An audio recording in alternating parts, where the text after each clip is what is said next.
booth. So I'll just kick right into this. So in negotiations between spaces, projects need to be developed through material interventions of intelligent layered objects, surfaces, and skins, allowing for the generation of effects that are both spatial and experiential. These effects are the primary outcomes of a systematized diagrammatic process of organization and development, or patterning, that allows for iteration, development, and implementation across a range of work. The speculative projects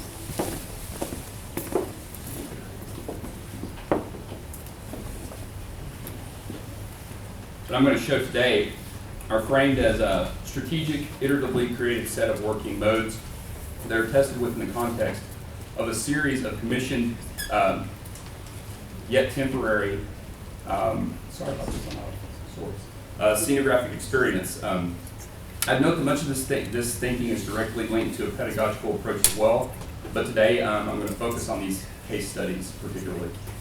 Being temporary installations, the projects are designed to maximize a range of effects using minimal means of time, money, and material. Issues of tolerance are also primary considerations because they are installed within existing spaces that have been repurposed to become gallery venues. Being completed in a series, they also exhibit an evolution of approach, facility, attitude, and sophistication, I think you'll see. Being able to commutate and project into different scenarios, they also are inherently diagrammatic. So some of the preliminary attitudes about this. Atmospheres and other effects are activated at the confluence of the projects. Sorry to mess this up. It is important to understand that for me, the projects are really situations that allow us to leverage actions of design, and that design emerges between external constraints and selected references and influences.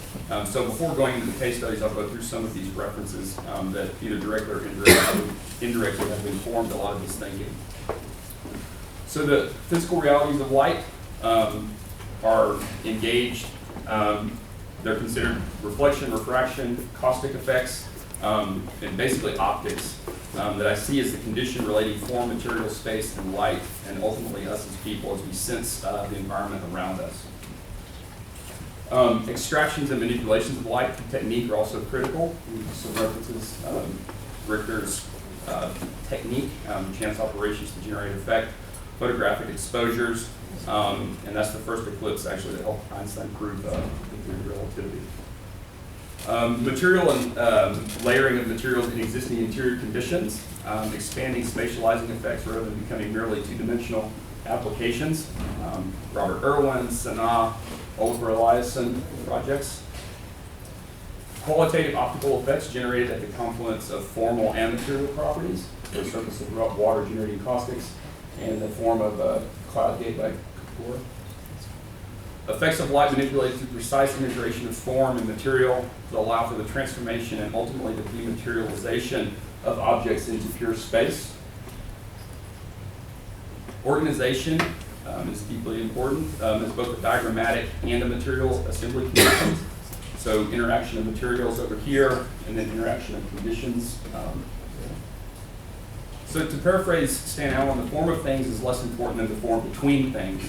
Here's a diagram referring to spatial effects emerging from interactions, particularly in the film Fight Club. For those of us interested in projects that actively engage in the relationship between space, material, and effects, this is where atmosphere materializes. I show this diagram all the time. People who've been in my studio know this. But it's a key step in my understanding of this kind of thinking, and is still resonating with me today. So, expanding from these references and concepts, now we basically arrive at the most fundamental influence. Pattern is most often understood within the context of standard interior design practice as a fixed two-dimensional finality that is at best surface applied, but rarely developed integrally within the project. In standard interior projects. Pattern is intentionally used here to place us in direct confrontation with these preconceived and mostly pejorative notions and expectations seen in the broader context of interior design. Also, more relevant references are Christopher Alexander and Stan Allen talking about field conditions and cybernetic theory. Most importantly, the term is co-opted and expanded to become the diagrammatic basis for how we may deal with activating both the material and spatial conditions within the work. co-opting and subsequently transforming the noun pattern into active generative operations of patterning allows to instrumentalize design action to explore, select, recombine components and qualities in intricate, connected, systemic wholes where people, spaces, materials, and effects are intertwined. So on the left, you see that's a diagram from a cookbook actually by this great chef named Michael Ruhlman, but he relates all of these different things from bread to pasta to crepes to some French words I can't understand, and sponge cake and all these things, but all through the lens of three different materials that are recombined into different types. I find that incredibly interesting. And then simple spatial patterning studies that start to do the same thing. So when surroundings are thought of as stable, we tend to lose a feeling of responsibility for the environments in which we move. Space becomes a background for interaction rather than a co-producer of interaction. That's materializing himself. So patterning for me is inherently diagrammatic and is shaped by operational logics that yield, to quote the Luz if I can, the real that is yet to become. It's a mechanism that is both interrogatory and creative of new conditions. This approach yields effects that are often considered to be abstractions, or at least ephemeral conditions, but here, at least for me, it's the reality that the system generates and really becomes the premise for all these case studies that we'll talk about. The relationships established by this operational idea of patterning are basic interactions between assemblies, spaces, material technical conditions, and people, and are the basic system that generates the effects. So that's that entirety of all of those things intertwined with each other is what I'm interested in. The diagram is fundamental to how each of the following projects work. So in many ways, the projects that we're going to talk about leverage simple operational methods to enhance prosaic, often found or repurposed materials, and the basic goal is to work within and ultimately optimize the constraints of time and funding and to maximize the potential for effects and experience. Here, design becomes a relational, systematizing process of outlining desired effects, selecting material qualities such as reflectivity, lightness, durability, selecting materials that express those qualities such as mylar, and actualizing the potentials through installation. And additional qualities are also engaged, such as standard finish, size, and length, etc. So the installations in these cases are truly negotiations between existing conditions and desired effects to be created, whether they be spatial, sonic, and or lighting oriented.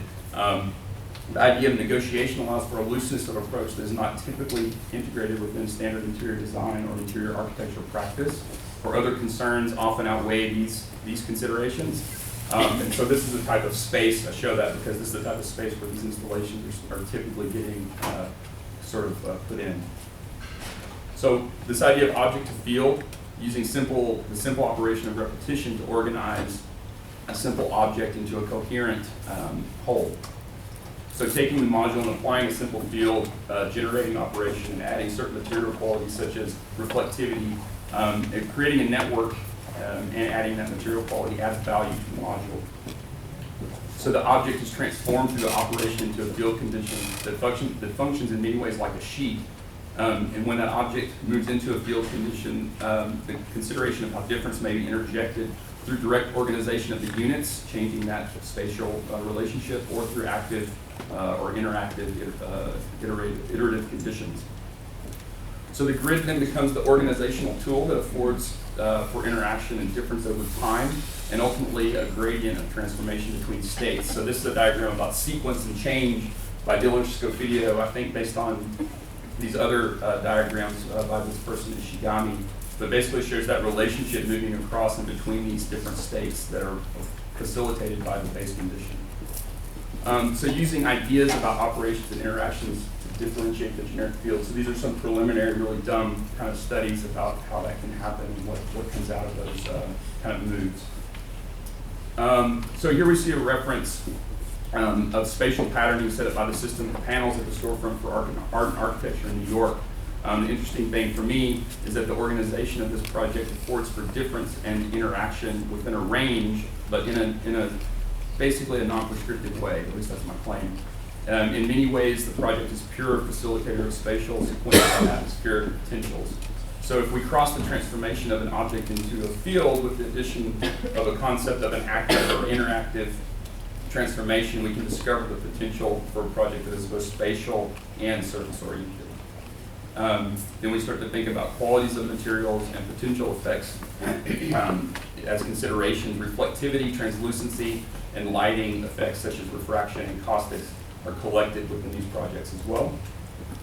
So synthesizing these very basic ideas into preliminary configuration. It's important to note that my understanding of effects is not limited to the effects generated by the system, but it also deeply and maybe primarily concerned with the diagrammatic system that generates the effects in the first place. And most importantly, the ecological intertwining of the material operations and these resultant effects as a singular and complex system. And there's some stuff about this thinker named Gernot Bohm that we could talk about later, but I think for the sake of time, we'll just skip forward a little bit. So, in the context of this forum, this is actually a nice quote by Cecil Baumann talking about all modules being systems that through rules and constraints give rise to stability and simultaneous variability of patterns as well as a self-organized criticality. So in the context of the forum right now, I think it's important to discern the difference between prescriptive and a projective or open-ended process. I think that sometimes students too often mistake the process-oriented work as being tethered to a predetermined outcome. However, I firmly believe that as both a practice and a pedagogy, this diagrammatic, almost John Cagean mode of thinking provides the potential for rigor and repeatability simultaneously while providing freedom and indeterminacy within a range of possible outcomes or possible futures.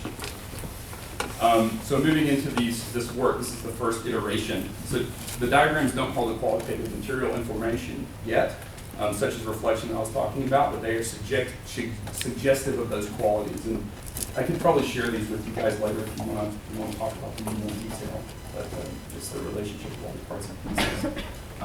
Leveraging the basic idea of patterning, moving from existing spatial condition inward.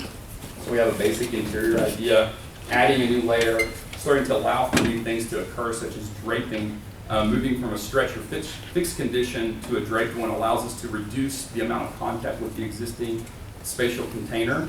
And it's worth noting that both the approach and the outcome are not imposed, but rather emerge from the technique and the material acting simultaneously, which is in a very real way computes a new formal condition, which in this case is a parabolic curve.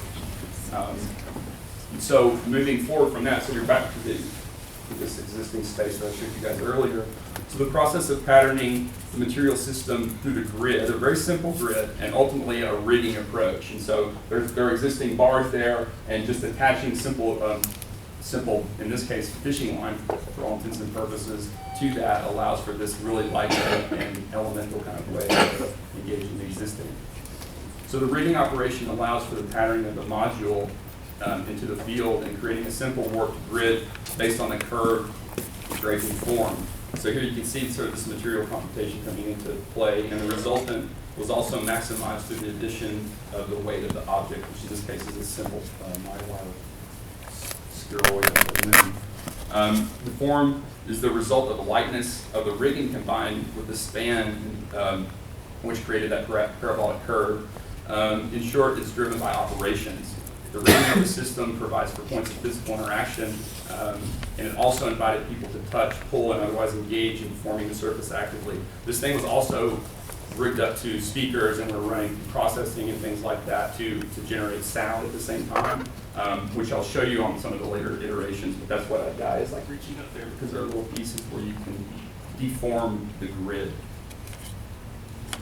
So form as well as qualities of light and surface are observed, which are influenced later projects in this series. So although we're discussing patterning through aggregation as the primary operative tool in this case, the project is not so much an assemblage as it is a reverse engineered ecosystem, a series of components searching for more than proximity relationships. The spatial qualities and ultimately the effects generated allow both the mode of installation and some of the parts to be subsumed hopefully into an experience where the components and the methods are lost. So moving into the next iteration, which isn't that good, but we'll show it anyway. But just building on the first one, the second project in the series begins to leverage other ideas about interaction, where the other one was very physically oriented and you were tugging and pulling on this thing. This one starts to use more technological or high technological approach. And so here we start to add motion sensors, Arduinos and things to move basically what is a very similar system. And I don't have any video of this, but these panels start to move back and forth. This idea of reflectance of the material also became kind of important in this one. And the idea of rigging. And this is in the same space as the other one. So this is a less successful iteration, but I show it because some of this stuff kind of comes back. This idea of Arduino, motion sensors, and this idea of rigging. So again, this idea of atmosphere is not just the effects that are generated, but also the system that generates the effects. And most importantly, the sort of intertwining of these materials, operations, and the outcomes as a singular thing. So moving into this project, this is sort of a side step, but it is a very important step in this sort of understanding anyway. So existing conditions are exposed through the rough structure are sort of primary considerations. If you know this is the aptly named Museum of Human Achievement here in Austin. And so began to think about how to use the section as a spatial and sequential, the section of the existing as a spatial and sequential armature to create this new intervention. Here's not a metaphor of the system or a linguistic affinity with that term, but a leveraging of this sort of ecology as a complex organization of existing conditions, materials, and operations, and ultimately interactions that facilitate these new kind of conditions. So moving back, starting to think about materials, the use of the sheet was leveraged, but the quality of reflectivity was removed and deselected in favor of this idea of translucency. And so here are some preliminary ideas about inserting very, very simple spatial planes and also developing the idea of rigging to the existing framework. So in addition to the introduction of translucent fabric-based kind of surfaces, we also began to seriously think about the role of projected light in content, and also thinking about how to generate that media rather than projecting pre-existing images into the space. And so this was for Nick Hennies is a composer, and this was for his composition called Platz. And so instead of making a proscenium kind of condition, this was really designed for people to move through, interact, and also he moves through and plays different parts of this as he goes through. So the performance and the space and the techniques of organizing the space are all combined into one thing. You can see some of the aspects of this. This was installed for over a week and it was very successful.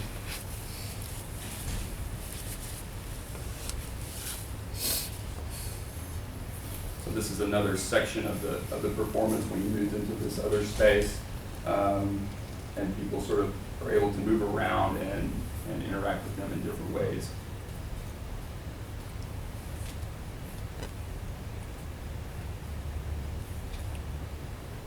You can see the rigging, this idea of lining the interior of this piece. So it's creating a series of spaces and rooms and places for people to move through. So the byproducts of the patterning approach aren't referential to a precise understanding or prescribed outcomes, at least not intentionally so, but they're considered as essential to the organizational system. Although it's rigorously created, many of these new conditions can't be completely refigured, but once created, they can be optimized, tailored, and developed.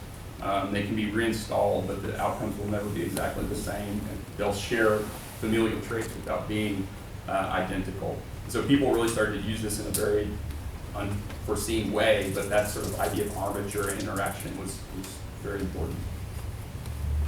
You can see a little bit of that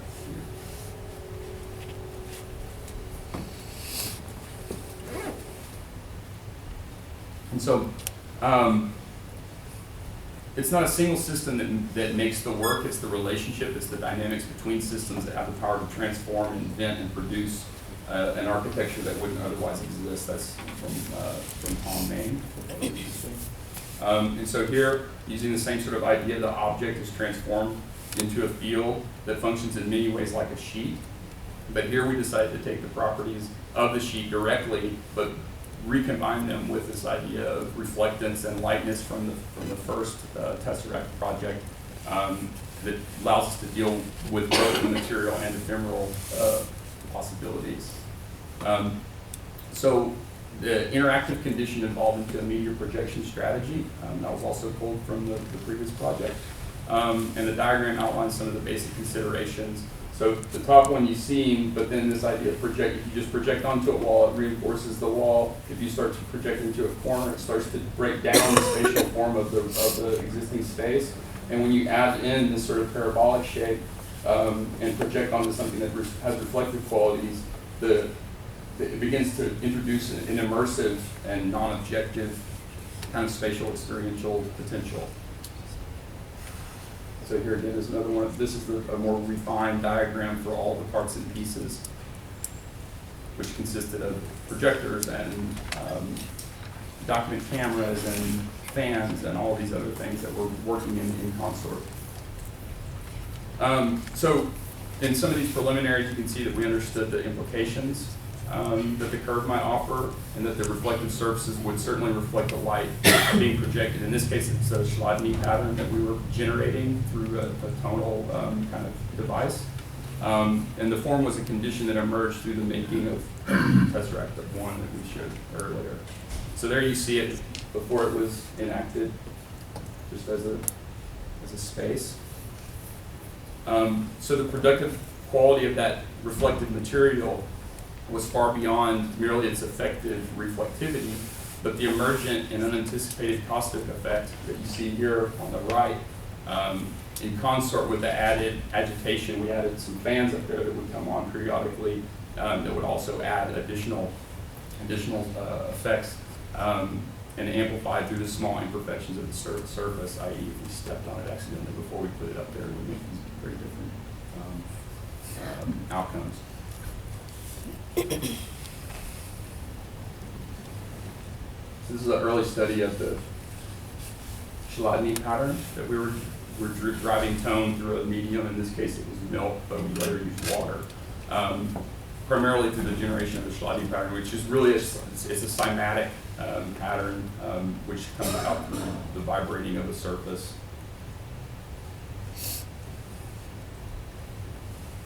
So this was the setup that we used to generate that pattern. There's a document camera and a really simple speaker with this piece on top of it. We're using Max MSP to generate the tone that we could adjust depending on what we want to happen. So there you see that.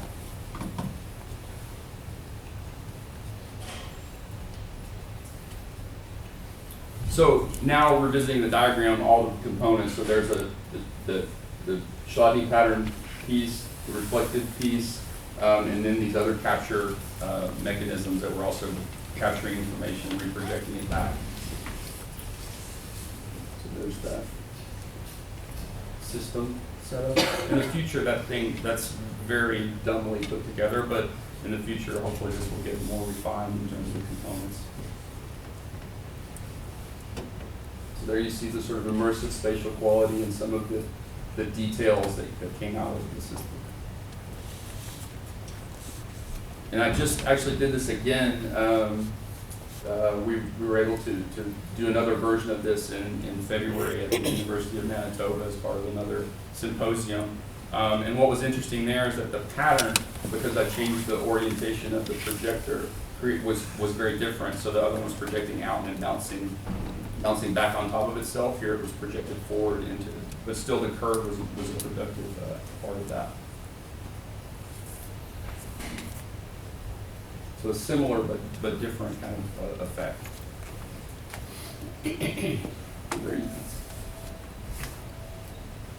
It's washed out a little bit, but you can if you could hear this, there's sound, and then also as people move through, the sound is being adjusted by movement of people. So it's capturing itself and moving back on top of itself. So there's a sound component that was picked up and developed as well. So the previous one was from the most recent, and this was from the earlier iteration. You can see very subtle changes, and this is more focused on the outcome rather than the spatial quality, but I think it's still pertinent.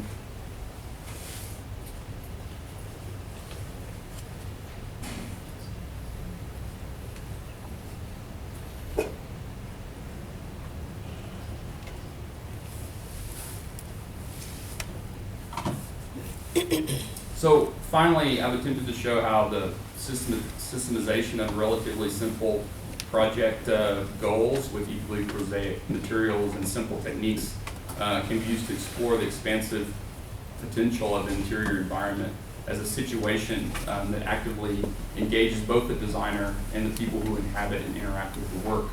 The move from pattern to patterning as an action helps to organize the discovered potentials through the configuring and reconfiguring and through the evolutionary selection of these conditions. And it's something I feel has a contemporary resonance, certainly for both practice and pedagogy. Developing a critical spatial practice driven by this sort of idea hinges upon the understanding the potential relationships between form and material, technology, spatial effects, and people, and allows for the development of a rigorous and contemporary attitude toward design and cultural production. I think in this shift, designers are free to become more focused on the role of experience in the works of interior design now and in the future. And finally, an abstract machine is not as in itself physical or corporeal anymore than it is semiotic. It's diagrammatic. It operates by matter and not by substance. The diagrammatic or abstract machine does not function to represent, but rather constructs a real that is yet to come, a new type of reality. Thank you. My name is William Niendorf. I'm a second year MLA student here at the School of Architecture. And today I'm going to talk about Berlin green places. In November 2009, I visited Berlin for the first time just for a few days and totally fell in love with the city. And so much so that 2 months later, I ended up moving to Berlin for a year. But I have to wait another 4 months to see the ground after the snow melted. But it was well worth the wait because Berlin is a city totally resplendent with green spaces. And aided in part by the UTSOA travel scholarship, I returned again to Berlin this past summer in 2013 to photograph and catalog the life and the green spaces.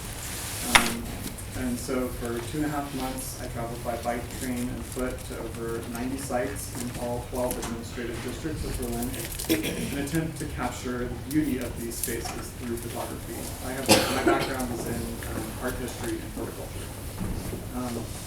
What drew me to Berlin's landscape was not simply the prevalence of these green spaces in the city fabric, but the history of these places and the power that this living beauty had on its residents. As a city which has now come full circle since World War II, it's hard to imagine sometimes that Berlin, as a city, was virtually destroyed in 1945. In some cases, entire blocks of buildings were reduced to rubble, and over time, these were hauled away to create new terrain. And many of the sites that I'm going to show you today were destroyed in 1945. These sites, these places, veiled in history of death and destruction, now spring forth with life. It is the power of this beauty in the landscape that so interests me.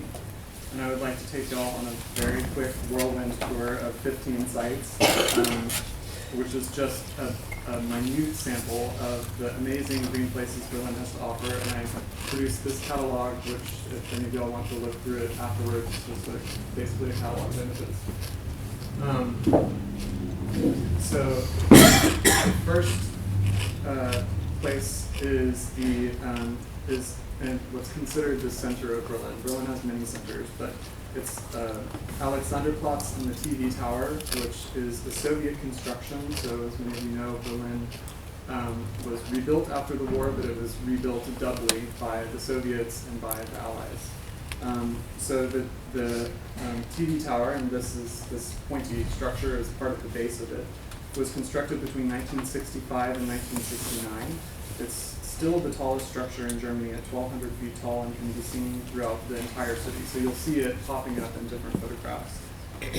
So just south of this area, the top of it, it's an incredibly large, imposing Soviet structure. And notice this little brown building, that's Berlin City Hall. You'll see it in the next picture there in the corner. This, just south of that area, is what's called Museum Island, and that houses many of the oldest pieces of architecture in Berlin, including this building is the Berliner Dom, the Berlin Cathedral, and this area. So my goal was to try to photograph as many green spaces as possible. So I traveled to tons and tons of parks and gardens. And this is not really what I would call a park or a garden, but it is a green space.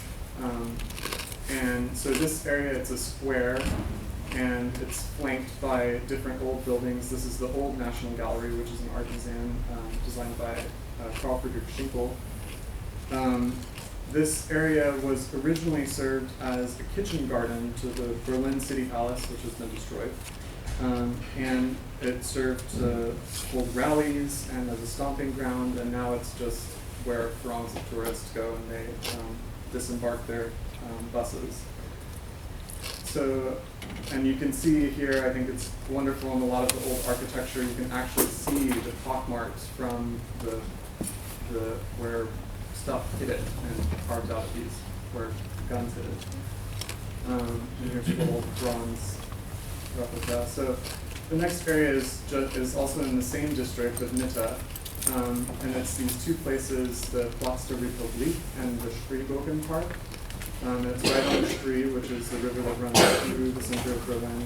The Platz der Republik is next to the Reichstag building, which was pretty much destroyed after World War II and wasn't really completely renovated until 1999 when they added this lovely glass dome where you can see the city from it. And it was formerly known as the Königsplatz, so it has a long history dating back before 1735. And it served as a parade ground and also housed the Victory Column, which is one of the symbols of Berlin that's now in the center of Tiergarten. So this park is really interesting. It's just basically all grass, and it serves to connect the structure right next to that is the Paul Löbe House, which is the German Parliament building. And here, Germans left their signs. The geschützte Grünanlage means a protected green space. So everywhere there's a green space, they have these signs. But this is a great space in the middle of town, and people come and sunbathe and hang out. And this is going up to the banks of the Spree. This is Spreebogen Park, which is a very demure, simple park.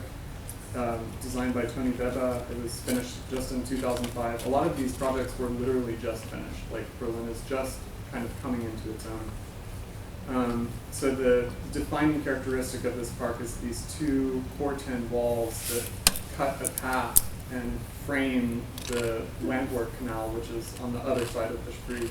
And this this is looking back the other way south to Potsdamer Platz, that little pyramid building. That entire area was completely destroyed. There were no buildings left. So there's the interesting edges. So this is the Hauptbahnhof, which is the main train station, which was also just completed in, I think, 2002. And here you see people hang out everywhere in Berlin. In the summertime, maybe it's just because the winter in Berlin is so horribly terrible. But in the summertime, everyone is outside like virtually 24 hours a day. And so people are hanging out and doing all kinds of stuff. So the next area is a neighborhood called Kreuzberg, and Kreuzberg gets its name from the monument that sits in this park. So Kreuzberg means cross hill, cross mountain. And at the top of this hill, so Berlin is a very flat area. It was created by glaciers, and so it's very marshy, and there are lots of canals. But every once in a while, the glacier would deposit a lump of stuff, and this is one of those lumps of stuff. It's called a glacial moraine. So this is one of the few natural high topographic features in Berlin. At the top of this is a cast iron monument, also designed by Carl Friedrich Schinkel in 1821, that commemorates the Befreiungskriege, which was the wars with France. So this is an incredibly beautiful park. It's very idyllic. And in 1893, Hermann Mettwig, who was the garden director of Berlin at the time, kind of set out a plan to completely redesign the park, and he created this incredible 80-foot naturalistic-looking but artificial waterfall that ran for many, many years, and it was even lit with lights back then. So around the same time that was created, the monument was actually raised up on a stone platform because people were worried that the sight lines from the city, because the city was starting to encroach on it. So I will also add that Berlin has had a very long history dating back more than 1,000 years. And it started as a series of small towns that then initially grew together. So this town of Kreuzberg was, the apartment buildings kind of started to get closer and closer and redesign the park. So then they finally decided to redesign it. So everywhere in Berlin, you'll see lots of graffiti in my images, and I actually like graffiti. I mean, I understand that there are lots of issues surrounding the destruction of somebody else's property, but I find it really fascinating as an art historian. So the site used to have a vineyard on it. It still produces wine, and it's just a great place to hang out. So the next park is also in Kreuzberg. It's the site of this former train station called Ritzer Garden, which was built in the late 1800s, a beautiful Renaissance-style building. And this line served to go out to a city called Platz, which is in the state just outside Berlin. But this building was also destroyed in badly bombed in World War II, and later destroyed in the 1970s. And this area was used as a scrapyard. It was occupied by various groups up until the 1990s, when it was redesigned as a park. So it has lots of different features, including water features, paths, woods, lawns, and you can see lots of graffiti. This is another, you'll see this church in several of the images. It was also partially destroyed. So there you can also see the TV tower in the background. And there are a few extant buildings. These buildings up here are built from the same time as the original train station, which was destroyed. So this is an incredibly popular park. It looks like there are not very many people here, but on Friday nights, it's literally a sea of people, and it's very raucous. So this is the bowl, which is one of the defining features in the middle of the park, where you can see the remains of the subterranean pedestrian tunnel that they left as a kind of relic. I like this because you'll see in a lot of places in Germany there are these kinds of relics that are left over from when something was destroyed and another thing was built on top of it. So here, the park is actually also really known because a lot of people buy drugs there, and there are drug dealers hanging out in the middle, even though it's also a family park, and you see lots of families hanging out there and grilling. But right after I took this picture, some man accosted me and told me I couldn't take pictures there, and I was like, okay, can I say why? Also in Berlin, when they redeveloped a lot of these green spaces, they tried to incorporate all kinds of amenities. And so pretty much every park has at least one playground. And a lot of them have sports fields and petting zoos, a lot of petting zoos. So the next site is a set of 3 objects, well, one place and 2 objects, right on the edge of Kreuzberg. So the Oberbahn-Brücke is a bridge that was constructed in 1896. The Spreeufer-Brache is a piece of fallow land that is a very contentious issue for many Berliners. And then the Molecule Man is a 100-foot high sculpture sitting in the middle of the river. So this beautiful bridge was completed in 1896. And when the Berlin Wall was constructed in 1961, this became part of East Berlin. So Kreuzberg and Friedrichshain, which are now in the same district, were once separated by the wall. So on this side is Kreuzberg, and on that side is Friedrichshain. So this all went into East Berlin. There you can see the TV tower in there. It's looking towards the center of town. It's a really beautiful bridge. And the U-Bahn, which is the train in Berlin, runs atop it. So also at the end of this wall, this is on the Friedrichshain side, is the largest extant piece of the Berlin Wall. So you can go and walk for, I think, 2 kilometers and see all the graffiti stuff along the Berlin Wall. It's really beautiful. So I'm standing on the bridge and looking down the street, and you can see some incredible graffiti on the right. This is the piece of fallow land that is now, when I took this picture, it was occupied by some anarchists who like to cause fights and stuff. But it features some incredible graffiti by an Italian graffiti artist named Blue. And this site is highly contentious because it's owned by this big company that owns a lot of the other properties along the street. And a lot of Berliners don't want any more development because Berlin is getting gentrified and it's getting more expensive, and all these yuppies are moving in, as they call them. So it's still, even though it's they wanted to build a Guggenheim museum there, they have all these plans, but the plans are all on hold right now because so a lot of people are so opposed to it.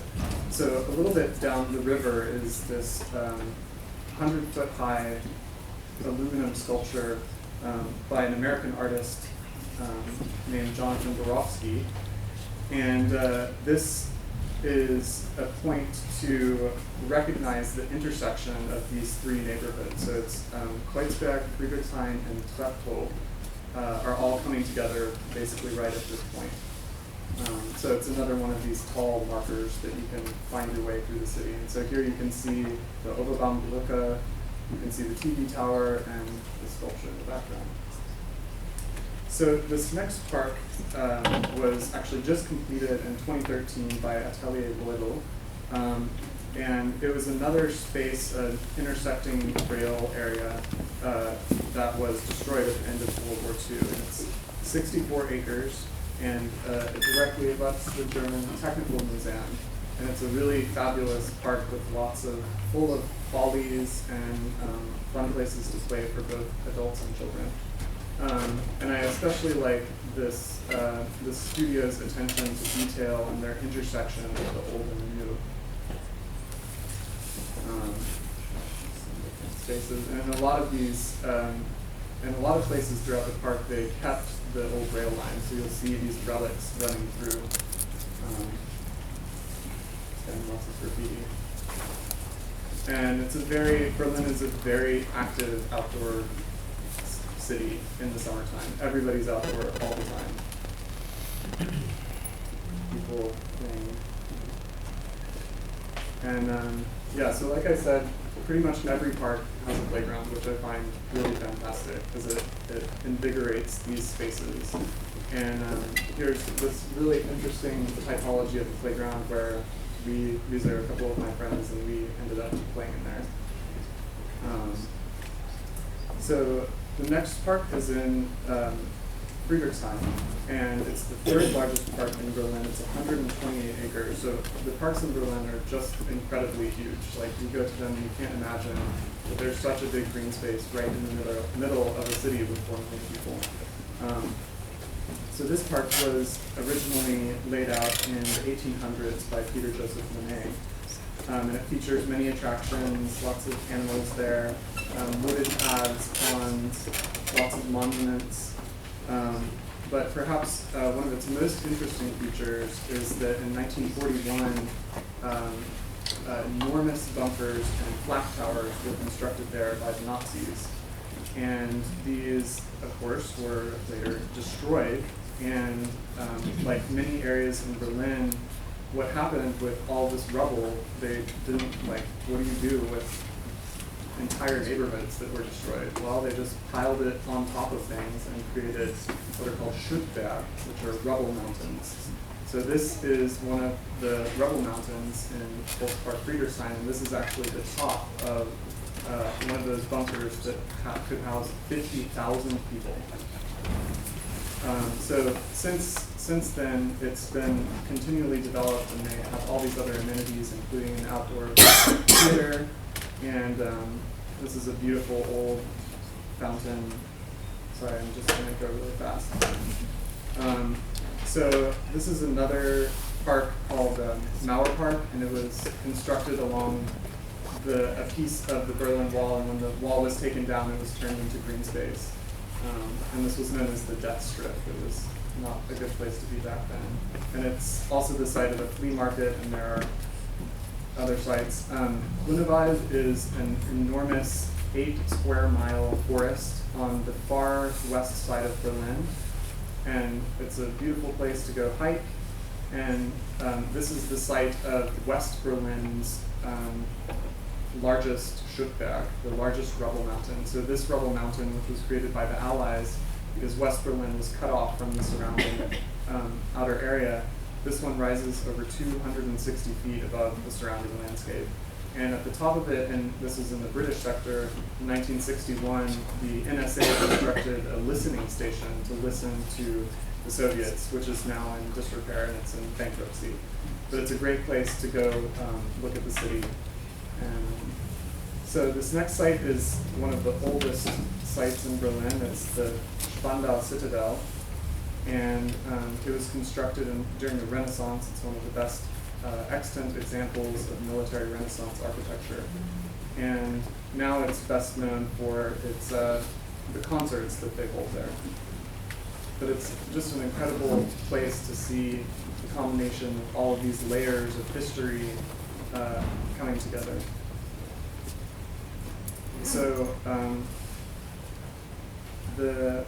this site is one of the largest park. It is the largest park in Berlin. It's almost 1,000 acres, and these runways are over 6,000 feet long.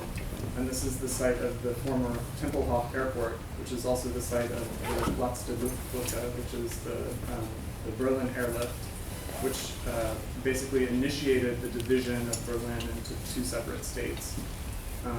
So this is an incredible place that has really, it's still under construction. Just looking down the runway, you cannot even see a person standing halfway down. That it like totally throws off your perspective, being in a space so large and so flat. And now it's being redeveloped. There are all these community gardens, and this is taken from a train. It's a really beautiful space. And then right next to it is the Platz der Luftbrücke, and that commemorates it. So just north of that is Volkspark Hasenheide, which is another really large park. It was opened initially as a gymnasium in 1811 by Friedrich Ludwig Jahn. And it's just, I mean, the green spaces are so expansive, it's hard to do justice with them in pictures. And a lot of these places, like I said, feature zoos, and it's a great place to hang out for slacklining. So the Soviets, immediately after the war, created one of the largest monuments of the city, which is the Soviet War Memorial, which is this central thing in Platz. And this structure was built to commemorate the more than 70,000 people that died just in the last 2 weeks of April 1945. So that was 22,000 Soviet soldiers, 20,000 German soldiers, and 30,000 civilians. And the site also serves as a cemetery for 7,000 Soviet soldiers. And it's very Soviet. And this is a statue of a man holding a baby, stepping on a swastika, smashing a swastika. Another big, huge green space in Park. So the second to last garden is Ritzer Garden, which was designed in 1985 for the Federal Horticultural Show. And this is one of the few places that I went to where you have to pay to enter, but it's really fantastic. It's in the neighborhood of Moto. It has incredible flower gardens everywhere, some really stunning architecture around this central lake, some earthwork stuff, and some beautiful bridges, gardens, sculptures. The last park is Tierpark Berlin, and I specifically chose to talk about Tierpark instead of Tiergarten because, well, I like Tierpark better. But Tiergarten, which is probably the most famous park in Berlin, was the zoo and the park of West Berlin. And Tierpark was the zoo of East Berlin, and this was established in 1955. And now houses over 7,000 animals, and it's a really, I normally don't like zoos, it makes me sad, but this one is incredibly beautiful. It was built on the site of the Friedrichsfelde Palace and Gardens, and all the animals have huge wooded enclosures, and they all seem relatively not very unhappy. And here the pelicans would just hang out on the flower beds, and people wouldn't bother them, and they wouldn't do anything. So this is a great place to take a stroll. There are all kinds of animals, including rhinoceroses and manatees, which you can see. This is in the glass house, and lemurs. And so just to wrap up, going to Berlin has reinforced this idea of the power of beauty in the landscape to affect great change in the human experience. And for me, this is, that utilizing images to try to capture a landscape is, to me, it's the best way that I can figure out how to communicate this. In the summer months, these places come alive with people and plants and other animals, but it's this history that really ties them all together. And it's not always a happy history. In fact, in Berlin, oftentimes it's a very sad history. But this all helps generate a living sense of place that opens us to be changed by the landscape. Thank you.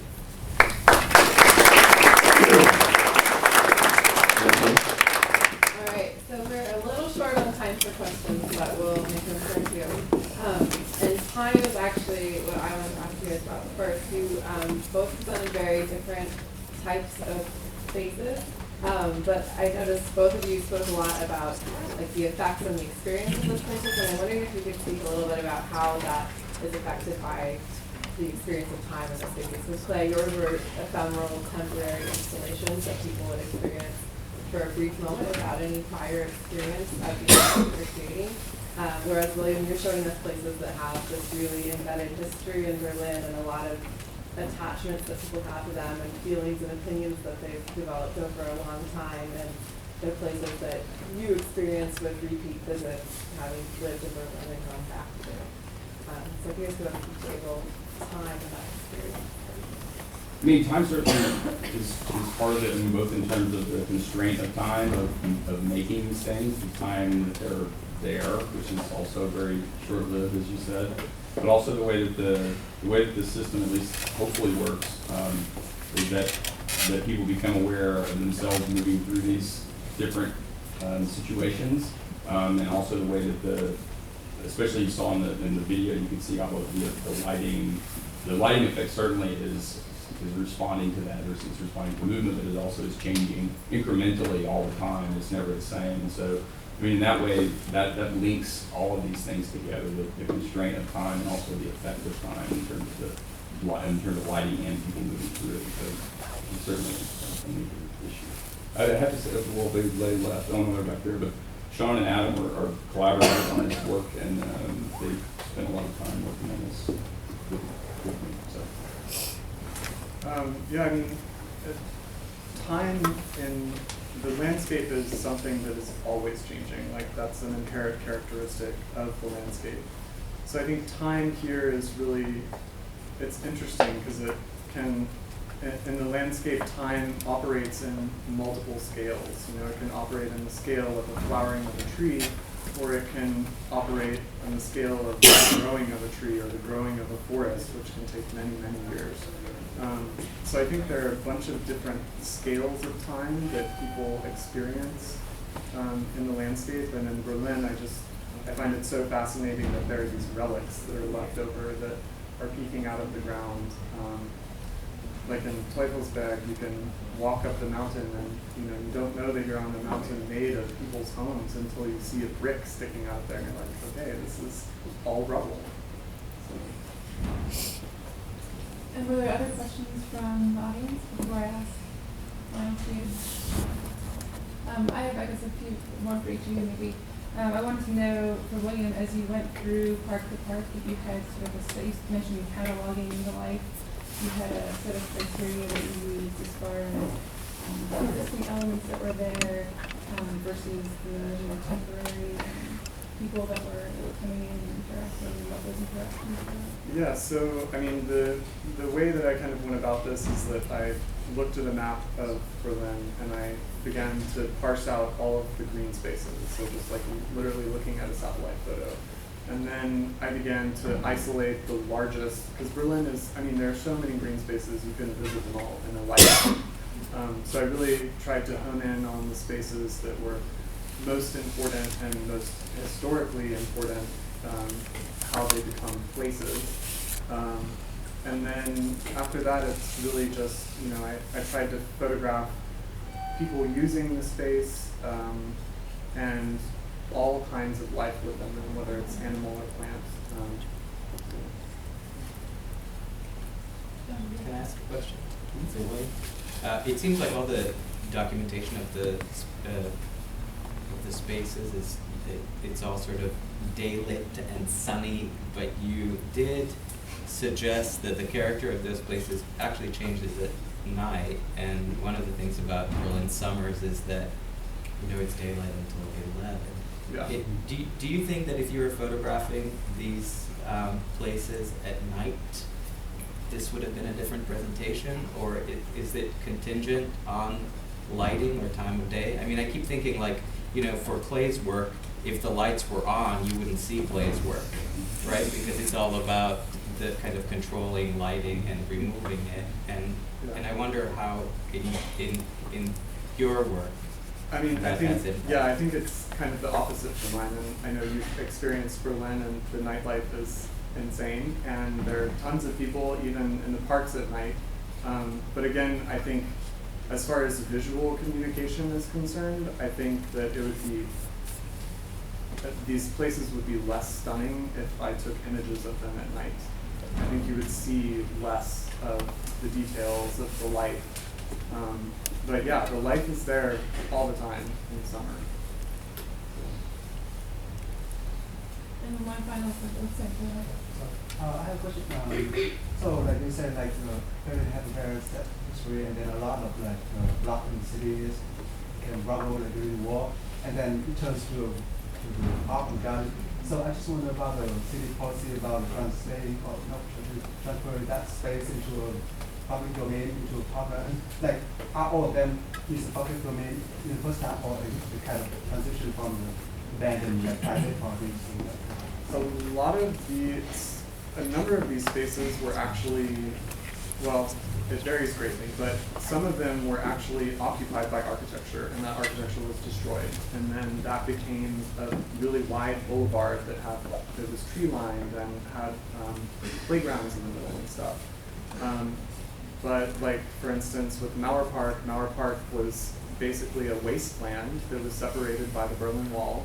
And then when the wall came down, they were like, okay, what do we want to do with this wasteland? And then it was a lot of these spaces turned into public land with the fall of the wall. So. Just a comment on that. Germany, Berlin was the largest industrial city on the mainland. And after World War II and the creation of the Berlin Wall, anything which was in the three western sectors ceased to be industrial. There was no reason for industrial there. And those spaces ended up being used for everything from rubble to social housing and lakes. For that reason, there was no reason for it. And in the east, they preserved the railroad stations that used to service the old eastern part of Germany, because that was now part of Poland, and roughly 9 million people had been expelled. And politically, they're still a very powerful memorial group in Germany. So those railroad stations that you're talking about on the eastern side, those were preserved as public land for that reason. I guess with that being said, I did have a question on how are because sometimes, you know, you walk through Berlin and you can clearly see, oh, this was west, this was east. Is the Greenland very, like, in the east side, the fact that it was more industrial and everything, you see less Greenland than, or do you just, is it just like overall? You know? It's definitely different. I would say, I think there's maybe more, I don't know, this is a guess, I think there's maybe more green space in West Berlin, but there's still a really distinct feeling between East and West, right. You know? And I think that was just because after the war, both of these sides had to rebuild, and they rebuilt in pretty different ways sometimes. And so they have different feelings, even if they rebuilt the park. And so just a final question to wrap up for Clay. I'm just wondering, you've gone through several iterations of Mr. Rapid. Are there plans for the next iteration? And if so, what are you focusing on that's different this year? There is one that we're just starting to work on. It'll be up in June. It'll be, we're focusing a little bit more on developing the sort of the certain aspects of form, and so like getting away maybe a little bit more from the things hanging from the ceiling, and just, I mean, that was based on the space that gave us that already, so that's why that started that way. But trying to start to negotiate between the overhead plane and the ground plane in a more spatial way, maybe with a little bit more of the aspects of some of the aspects of Platz was that way, where I mean it was still draping things, but it had more motive kind of pathways through, and so like things like that are certainly aspects that we're interested in kind of exploring further. There possibly will be more interiors of interiors in this one as well, spaces within spaces, nested spaces, things like that. Great, thanks so much. Thank you guys.